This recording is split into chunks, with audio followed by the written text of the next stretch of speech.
안녕하세요. 커피앤톡입니다. 오늘도 와주셔서 감사드리고요. 바로 사연 읽어보겠습니다. 안녕하세요. 저는 남편과 함께 작은 샌드위치 가게를 운영하고 있는 40대 주부입니다. 한때는 예약 주문까지 밀려서 아침에 새벽같이 나와 일을 할 때가 있었는데 지금은 그렇게 피곤했던 날이 하루만 있어줬으면 하는 소원이 되어버렸어요. 요즘 시국에 자영업자분들 모두 너무 큰 타격을 받아 너무 힘든 시기를 보냈는데 이제야 조금 숨통이 트이는 것 같네요. 몇 년 적자 본 시간은 그냥 남편하고 서로 의지하면서 더 돈독해진 값이라 생각하렵니다. 솔직히 부부가 함께 일하는 분들은 저희하고 크게 다를 바 없을 것 같은데 아무래도 종일 붙어 있다 보니 대화를 안 하고 지나가는 날이 많았거든요. 내일 또 눈 뜨면 지겹게 볼 텐데 굳이 피곤하게 무슨 말을 또 할까 싶어서 미루고 말 한마디에 싸움이 돼서 일하는데 불편해질까 싶으니 더 조심하고 그렇게 각자 할 일만 꿋꿋하게 하다 보니 대화가 어느 순간부터 점점 없어지더라고요. 손님이라도 와서 말을 나누다 보면 남편하고도 자연스럽게 이야기가 이어지는 때가 많았는데 아무도 없는 거리에서 오매불망 손님만 기다리다 결국은 자리만 지키는 생활을 오래 하다 보니 이런 상황에 함께 의지하고 견딜 사람이 남편 하나뿐이더라고요. 문 닫고 밥이나 한 끼 맛있는 거 먹고 갑시다.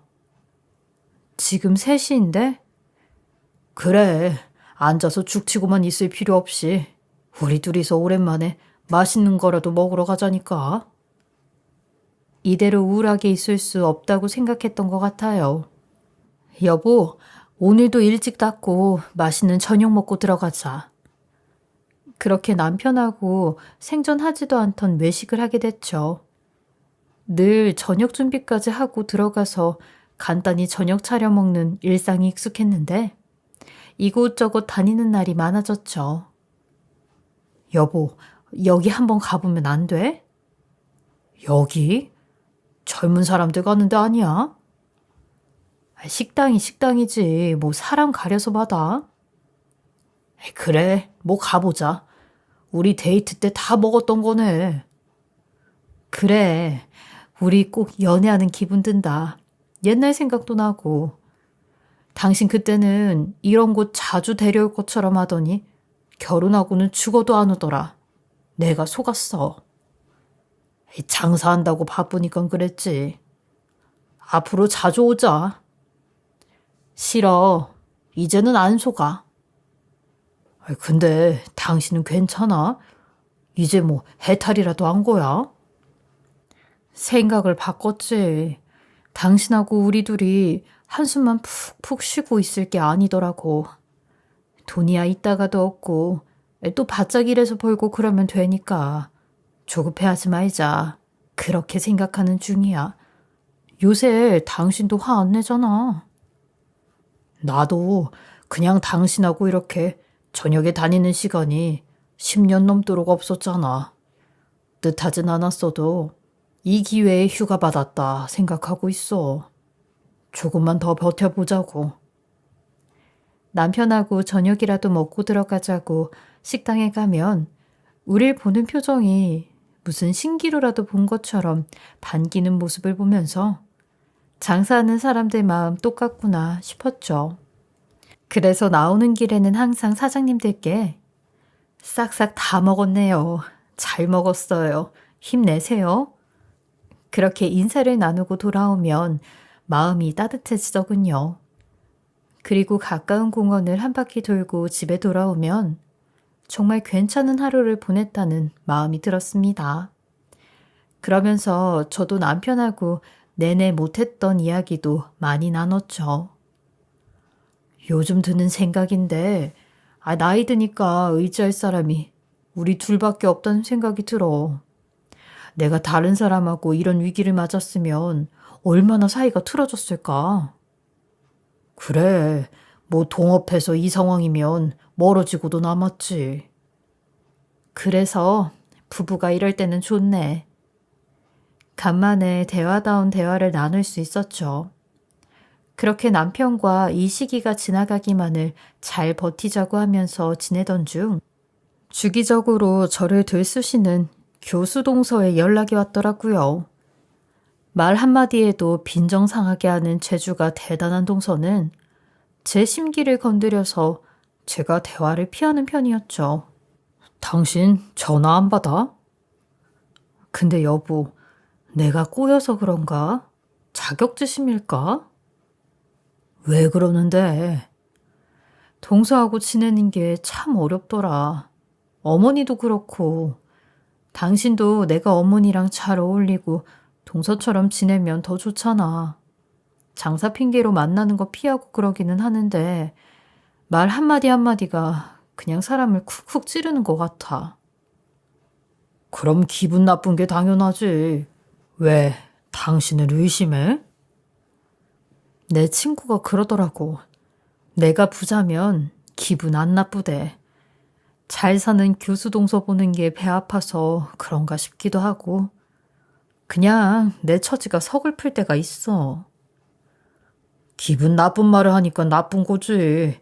괜히 남 때문에 내 기분 서글퍼질 이유가 있어? 앞으로 나한테도 얘기해. 왜 그런 일을 혼자 끙끙대? 당신 잘못 끼어들면 싸움만 커지니까 그렇지. 커져도 싸울 필요 있으면 싸워야지. 당신이라도 내 편 들어주니 기분은 좋네. 혹시라도 재수 씨가 무슨 말하면 나한테도 말 다 해. 집 좀 산다고 우리한테까지 유세 부리는 거야? 시집 와서 한 식구 됐으면 똑같지. 얼마나 대단하다고. 솔직히 지금 둘이 일하는 것도 다 자기 아빠 돈으로 하는 거잖아. 본인들은 이룬 것도 없잖아. 뭘 할 줄 안다고 그래? 그래도 동서는 어머니 일도 주고 그러잖아. 그냥 드려야지. 일 시키고 돈 주는 게 뭐 대수야? 그렇게 남편에게라도 털어놓고 나니 속이 좀 풀리더군요. 저번에 집안 모임이 있어 동서를 만났는데 조심히 제 근처로 오더니 아주 신난 얼굴로 형님, 저 어머님한테 그거 들었잖아요. 뭘 들어? 형님 어머니 대단한 일 하시던데요? 너무 신기해요. 신기하기는 그냥 열심히 사는 거지. 그럼 맨날 벗고 네이만 입고 일하는 거잖아요. 그것도 철판 깔아야 할 수 있는 일 아니에요? 난 상상도 못해. 그럼 어릴 때부터 엄마가 계속 때밀이 일하는 걸 봤겠네요. 형님은 어땠어요? 애들한텐 속였죠? 말했어요? 뭐? 그냥 엄마 일인데 무슨. 회사도 다녔잖아요. 그때 부모님 직업 물어보면 때밀이라고 적었어요? 아니다. 요즘 새 신사라고 한다면서요? 그게 왜 궁금한데? 난 동서하는 말이 더 이상하네. 신기해서 그런 건데. 저도 처음 본 직업이라 그래요. 그리고 그런 일은 안 밝히는 게 더 낫지 않아요? 솔직히 누가 그거 알고 뽑아줘요. 아주버님 만났을 때도 다 얘기했어요? 나중에 밝혔죠? 동서, 그만 물어볼래? 난 살면서 한 번도 감춘 적 없고 부끄러운 일이라는 생각 안 했어. 엄마의 일일 뿐이야. 애한테 세뇌를 아주 단단히 시켰나 보네. 뭐라고? 어머님이 불러서 잠시 가볼게요. 그렇게 시어머니 사랑까지 기세 등등 업고 다녀선진 몰라도 백치인 척 하면서 묻고 기분 나쁜 티를 내면 그제야 가버리는 걸 보면서 저 혼자 기막혀 하는 때가 참 많았죠. 그런데 그런 동서와 시어머니는 죽이 참 잘도 맞더라고요. 명절마다 음식 준비를 같이 하러 주방에 모이면 살살 떼벗기듯 씻어. 어머님, 저 배 아파요. 웃기지 마세요. 어머님이 형님 재능을 제대로 하시네요. 그럼 피는 무속이지. 그나저나 사돈은 큰 목욕탕으로 가셨다면서? 나중에 시간 되면 거기서만 파는 달걀하고 식혜나 조금 사다 줘. 맛 좀 보자. 아니면 어머님, 같이 한번 가볼까요? 흉하게 어디 사돈을 빨가벗고 만나? 저 지금 상상했어요. 너무 웃겨. 저 라디오에 사연 써볼까요? 이 이야기 100% 당첨이에요. 목 잡고 쓰러진 시어머니 이야기도 꼭 넣어라. 동서, 이것 좀 잡아 그만 웃고. 명절에 웃으면서 일해야지. 왜 네가 그런 걸 눈치 줘? 시어머니 짓을 하고 있어, 경우 없이. 죄송하지만 저희 엄마 이야기가 웃으면서 일하는 데 필요한 얘기는 아닌 것 같아서요. 아버지 돌아가시고 엄마가 열심히 벌어서 저 키워주신 일이에요. 그게 왜 이런 자리에 웃음거리가 되는지 모르겠네요. 또 시작이다. 얼굴 굳어서. 저봐. 웃자고 한 얘길 죽을 상을 쓰고 어른 앞에서 있으니 음식에서 당장 손 떼라. 그런 마음으로 만들면 맛도 없어. 너는 언제쯤 식구끼리 농담도 하고 편하게 지낼래? 형님, 가족이라 가능한 농담이죠. 예민하게 좀 받아들이지 마세요. 저 형님이 그러면 심장 뛰어요. 네가 그렇다고 동서처럼 나한테 일거리 줘서 돈을 벌게 해주냐? 아무것도 없으면서 권위만 따먹으려고. 그때마다 저는 타들어갈 것 같은 속을 잠재우면서 계속 시간만 흐르길 바랐습니다. 앞에서는 비웃는 거 아니라고 둘러댔지만 누가 들어도 이건 친정엄마까지 싸잡아서 무시하는 게 분명했죠. 그래서 언젠가부터 시댁에 가면 저도 모르게 속으로 초를 세게 되더라고요. 그러고 나면 둘이 깔깔거리고 하는 이야기가 좀 잊혀지는 것 같았죠. 어련하시겠어. 대단한 집안이야. 우리 친구들 모이면 합주기가 된다. 무슨 말을 꺼낼 수 있어야지. 그래도 너 둘째 들어오고 나서 내가 아주 어깨 편다. 그래서 모임도 나가지. 아이고, 때밀이 집안이 무슨 말이야. 모일 때마다 반복되는 이야기에 저도 지쳐갔죠. 그런데 저녁이 되니 또 동서 전화가 울려서 받았더니 형님, 잘 지내셨어요? 일은 어떠세요? 아직 가게 문은 안 닫았죠? 그쪽 아예 사람도 안 다니던데. 아무래도 힘들지. 우리 아빠 일은 타격 없다고 해서 몰랐거든요. 샌드위치 가게는 아무래도 힘들겠어요. 전 살찌니까 관리하느라 안 먹고 좀 팔아드리고 싶은데 죄송해서 어떡해요? 우리 윤서도 싼 버터로 만든 건 안 먹여서. 괜찮아. 우리만 힘든가? 다 힘든 상황인데 뭘. 또 슬슬 저를 건드리는 동서의 말에 냉수를 한 잔 마셨죠. 그런데 동서가 본론을 꺼내더라고요. 형님, 우리 어머님 모시고 같이 여행 가요. 갑자기 무슨 여행이야? 모르셨어요? 우리 오빠가 호텔에서 일하잖아요. 가족들한테만 나오는 숙박권 있거든요. 스위트룸으로 잡았는데 친정부모님은 바빠서 못 가거든요. 우리만 가기도 그렇고 일할 때 효도도 하고 그런 거죠. 어쩌지? 난 가게 때문에. 어차피 가게 장사 안 되는데 하루만 닫으면 안 돼요? 그래도 늘 열려있는 게 중요하지. 무턱대고 닫기는. 아니, 어머님이 형님도 같이 가면 좋겠다고 했어요. 어머니가 그랬다고? 네, 이렇게 여자끼리 모여서 가는 여행이면 좋겠다고. 형님은 어머님 진신도 모르시면서 이렇게 좋은 건 같이 누리자고 하셨다니까요. 제가 다 비용도 내니까 부담 없이 오시면 안 될까요?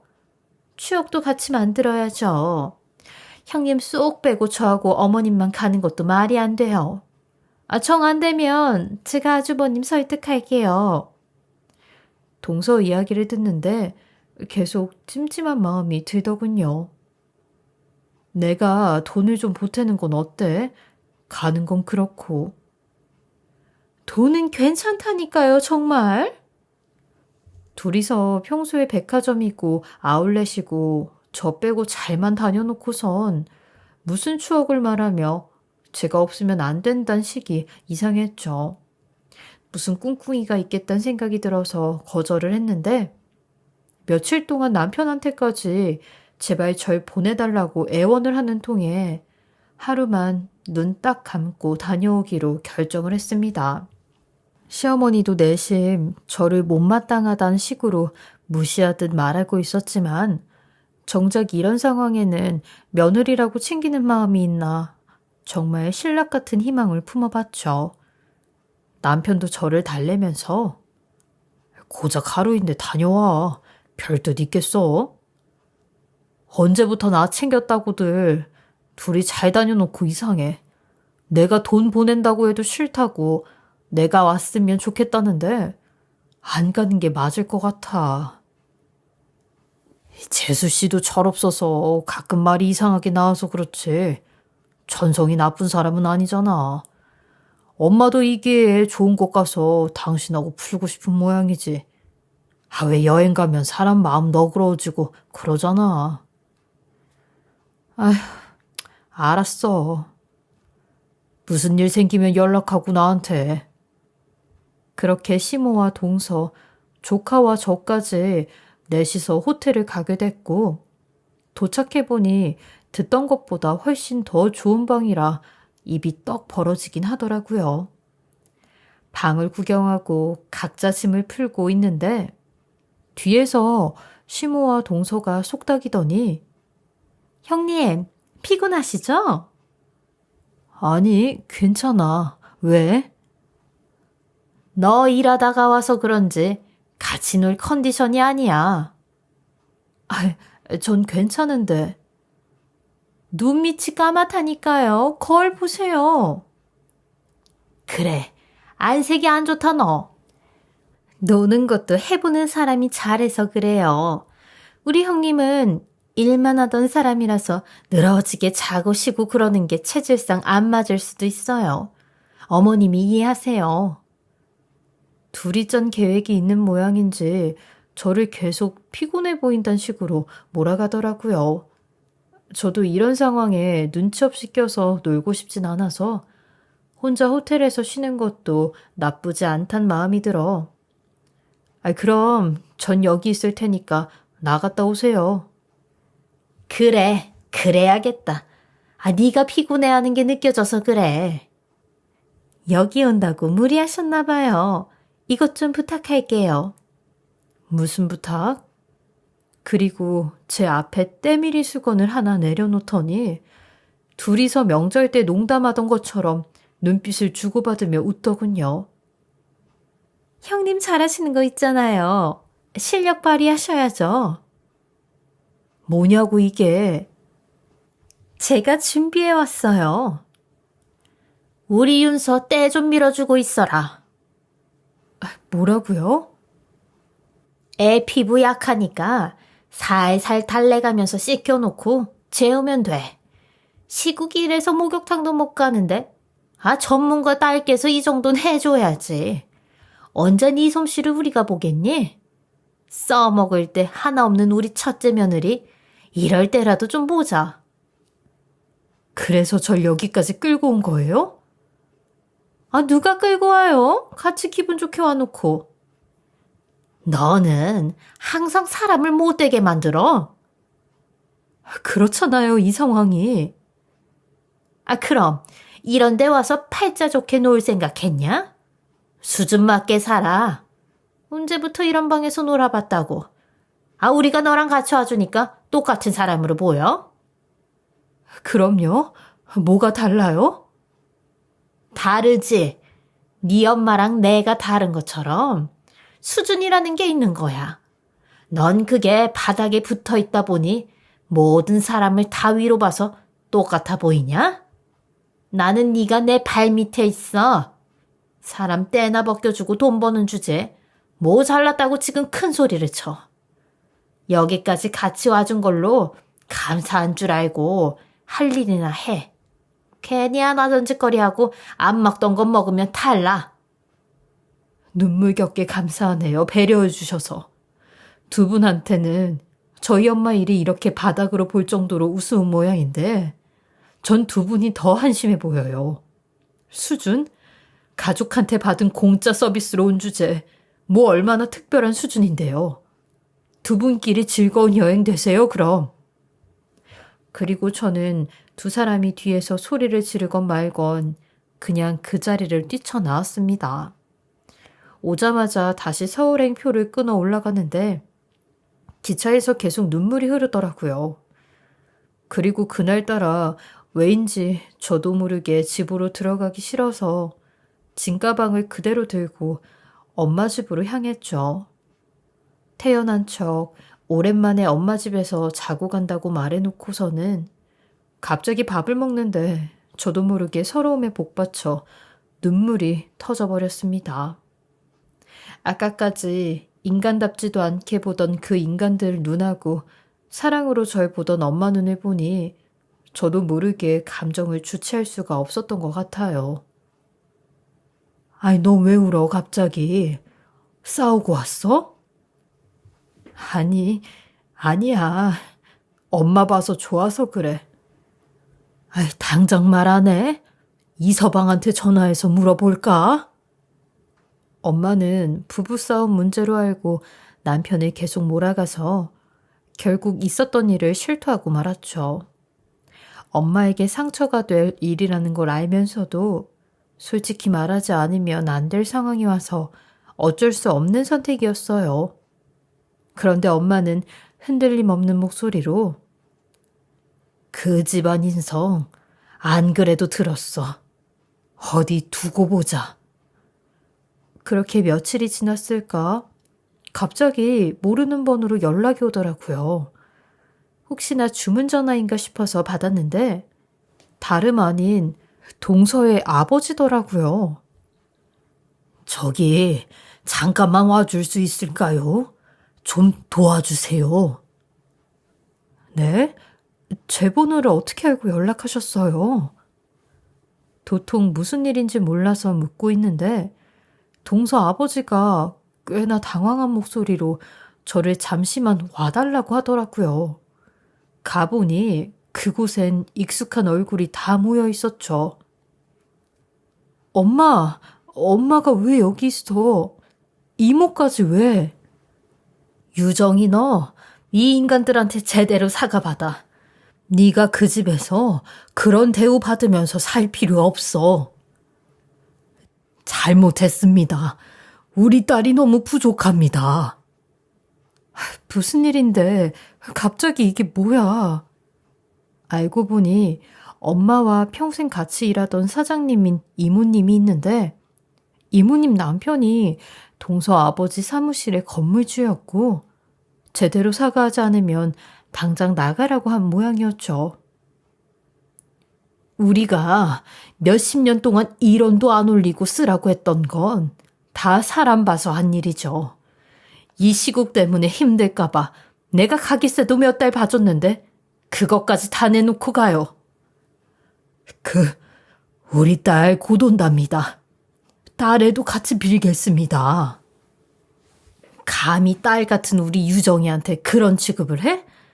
당신 딸부터 제대로 교육해. 교수면 뭐해? 남의 딸 손가락질하기 전에 당신 딸부터 제대로 가르치라고 이 인간아.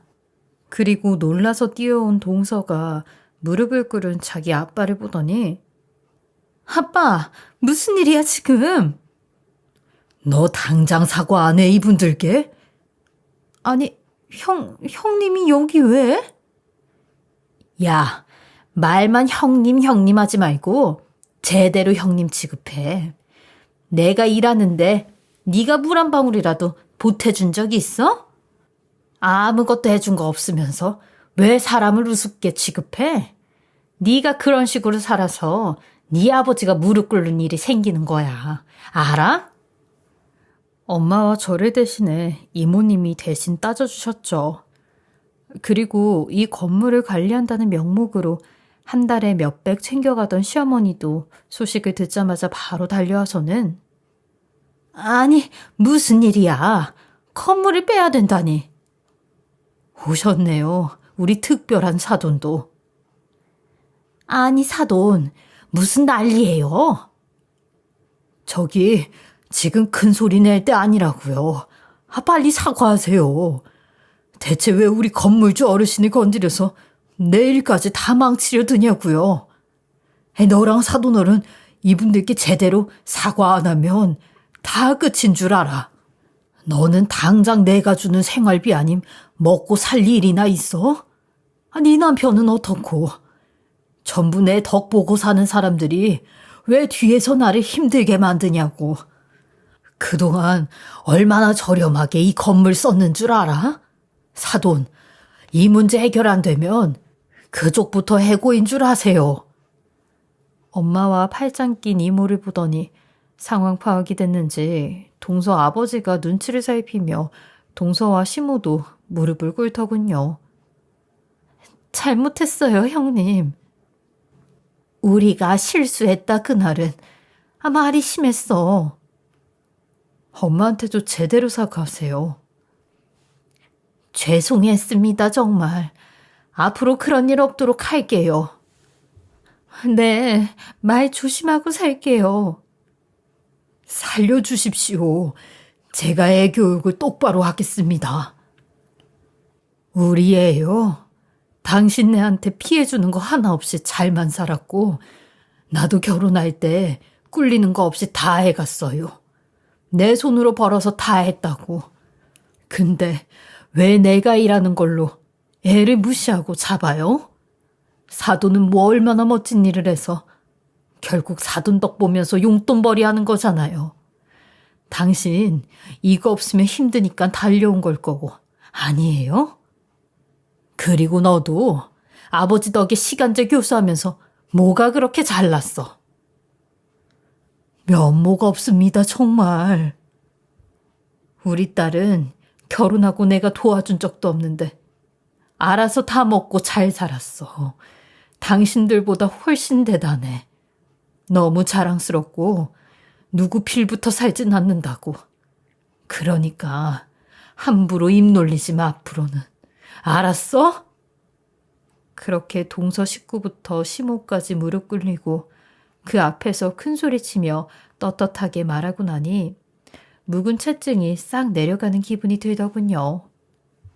명절 때 나만 쏙 빼놓고 속닥거리며 비웃던 그 얼굴, 예민하다고 몰아세우면서 둘이 기분 나쁜 말하던 표정 잊을 수가 없었는데 제 앞에 고개 숙이고 서서 어쩔 줄 몰라 하는 얼굴은 그날 처음 봤거든요. 호탕한 이모도 마지막으로 그 인간들에게 부끄러운 줄 알아요. 빌붙어서 몇 가족이 사는 거야. 이제 일 접어도 될 어른한테 부끄럽지도 않나 보네. 얜 내 딸이나 다름없으니까 앞으로 입 잘못 놀리면 무슨 일 당하는지 오늘 알았죠? 까먹지 말고 살아요. 가자. 그렇게 저는 엄마와 이모 손을 잡고 당당히 걸어 나왔어요. 그리고 그날 이후로 동서와 시모는 거리를 두면서 살고 있는데 전처럼 저를 함부로 대하진 못하더라고요. 15년을 넘게 저렴한 월세를 내고 버틴 사무실인데 당장 임대료만 위기를 맞아도 위험할 수 있다는 걸 제대로 알았겠죠. 이 기회에 사람을 무시하면 본인들이 얼마나 더 처참한 꼴을 당하는지 느꼈을 겁니다. 남편도 이 이야기를 듣더니 우리 장모님 멋있다. 잘했어. 그렇게 말해주더라고요. 그래서 저도 전보다 더 어깨 펴고 남편과 제가 하는 일에서도 자부심 느끼면서 지내고 있었어요.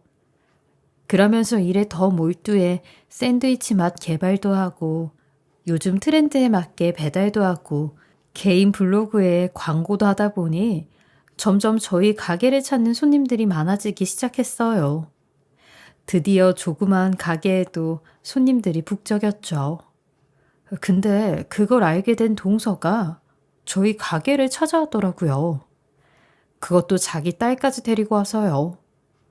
저는 일하느라 정신이 없어 동서를 봐도 못 본 척 하고 있는데 그런 제 옆에 딱 붙어서 자기 신세 한탄을 하기 시작했어요. 이번에 자기가 시간제 강사로 나가는 학교에서 잘리게 되어 직장을 알아보고 있는데 어떠한 학교도 자기를 받아주는 학교가 없다며 다시 취직이 될 때까지 알바라도 해야 될 것 같다고 했어요. 그러더니만 저희 가게에서 잡다한 일이라도 하면 안 되냐고 아주 뻔뻔스럽게 묻는 겁니다. 지금 시동생이 돈벌이도 못하고 있어 밥도 제대로 못 먹고 있다는데 하다 샌드위치 2개만 만들어서 주면 안 되냐는 말까지 했죠. 아주 부탁도 어이가 없게 하더라고요. 솔직히 애는 잘못이 없는 걸 아는데 예전에 동서가 저한테 했던 말이 떠올라 저도 곱게만은 말이 나가지 않더라고요. 자기 애는 고급이라 저희 가게에서 만든 샌드위치는 싸구려니 안 먹는다고 했던 말이요. 그래서 동서에게 동서는 우리 가게 샌드위치 안 먹지 않냐고 동서 거는 줄 거 없고 애 것만 준다며 애가 먹을 거 딱 1개만 주었어요. 그거라도 고맙게 여기라며 2번 다시 우리 가게 얼쩡거리지 말라고 아주 얼굴에 철면피를 깔았다고 하니 그걸 받아들고 가선 며칠 뒤 또 저희 가게를 찾아와 제발 일 좀 시켜달라고 사정사정을 하며 맘대로 주방으로 들어오는 겁니다. 그러면서 자기가 채소라도 씻고 빵이라도 자르겠다며 시키지도 않은 일을 하는데 하필이면 그날은 제가 아이 학부모 모임이 있어 나가야 되는데 동서가 주방에서 그러고 있으니 남편에게 연락을 해두고 알바생에게 가게를 맡기고 나갈 수밖에 없었어요. 원래 저라면 당연히 동서를 내쫓고 가겠지만 저도 믿는 구석이 있어 그냥 나갔거든요. 저희가 도난과 레시피 관련해 주방에 CCTV를 설치해놨는데 그것 때문에 그냥 나갈 수 있었죠. 근데 동서는 주방 안에 있는 CCTV를 인지하지 못했는지 제가 가게를 비우자마자 아주 주방이 자기 것 마냥 이리저리 누비고 다니더라고요. 그러더니만 갑자기 본인 가방에서 무슨 약통같이 생긴 물병을 꺼내더니 채소와 고기에 그걸 막 넣기 시작하는 겁니다. 저는 그 장면을 보자마자 질겁을 바로 알바생에게 전화를 해 내가 하는 말만 들으라고 지금 팔고 있는 샌드위치 전부 다 스톱시키고 손님도 받지 말고 있으라고 했어요. 그리고 주방에는 아예 들어가지도 말라고 했죠. 동서의 모습들을 더 담아 이거 가지고 경찰서에 가서 신고를 하려고요. 어차피 그 장면들은 전부 다 녹화가 되고 있고 이 증거 자료를 제출하면 동서는 빼도 박도 못하게 처벌을 받을 수 있으니까요. 아주 엿먹어봐라 하고 더 난리를 치게 냅뒀어요. 동서가 뭘 갖다 넣었는지도 모르겠지만 만약 CCTV가 없었더라면 제가 다 독박을 쓸 뻔했으니 그걸 생각하니까 소름이 다 돋더라고요. 그리고 동서가 혼잣말로 썩은 달걀물 풀어놨으니까 아주 집단으로 식중독 걸리는 건 시간 문제겠지. 날 무릎 꿇게 했다 이거지? 너도 한번 당해봐라 이년아. 라는 말을 아주 고맙게도 하더라고요. 저는 학부모 모임이고 뭐고 곧바로 그 증거를 가지고 경찰서로 갔고 경찰서에서 신고가 접수되자마자 가게로 갔어요. 가게에 가니 갑작스럽게 온 저를 보곤 동서는 상당히 당황을 하며 설거지를 하는 척 하는데 저는 개수대에 있는 설거지 통을 그대로 들어 동서에게 한 바가지 들이부었어요. 그러니 동서는 미친 사람처럼 지금 뭐 하는 짓이냐고 소리를 지르기 시작했고 저는 그런 동서에게 너 사람 아주 잘못 봤어. 내가 한 번은 속지 두 번은 또 속을 것 같아? 네가 내 주방에서 무슨 짓 했는지 내 두 눈으로 똑똑히 보고 경찰서에 신고까지 하고 오는 길이야. 넌 오늘 아주 내 손에 먼저 죽어나 봐. 형님, 그게 무슨 소리예요? 제가 뭘 했다고 이러세요? 뭘 했다고 이러세요? 너 네 입으로 썩은 달걀물 풀어놨다며. 아니야? 아니면 이 채소들 당장 처먹어봐 어디. 그리곤 동서의 얼굴을 잡아 채소들을 막 입으로 넣으려고 하니 동서가 아주 기겁을 하며 침을 뱉고 몸부림을 치더라고요. 그리곤 전 핸드폰에 녹화된 동서의 모습을 직접 보여줬어요. 그러자 동서는 그걸 보자마자 또다시 제 앞에 무릎을 꿇으며 잘못했다고 용서해달라고 빌기 시작하는데 너 아주 무릎 꿇고 비는 게 아무 의미 없는 짓이구나. 미안해서 비는 게 아니라 이것은 그냥 비는 거 아니야? 이번엔 너 제대로 벌 받아야 될 거야. 내가 아주 너 쳐넣을 거라고. 제 바지가랑이를 잡고 울며불며 하는 동서를 내쫓고 가게 문을 아예 잠궈버렸어요. 그리고 알바생과 함께 주방에 있던 음식들을 전량 다 폐기하고 식기들까지 전부 다 소독을 하고 소독 업체까지 불러 주방을 치웠어요. 동서는 조사가 시작되기 전까지 매일같이 저희 가게로 와 살려달라며 애원을 하고 동네 망신을 다 시켰는데 저도 그런 동서 올 때마다 맞불 대응으로 경찰에 신고하며 여기 이 쓰레기 좀 치워달라고 했네요.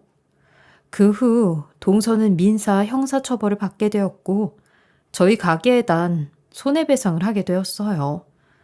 저는 형사건에 대해선 절대로 합의해주지 않았고 제대로 벌받으라고 하였네요.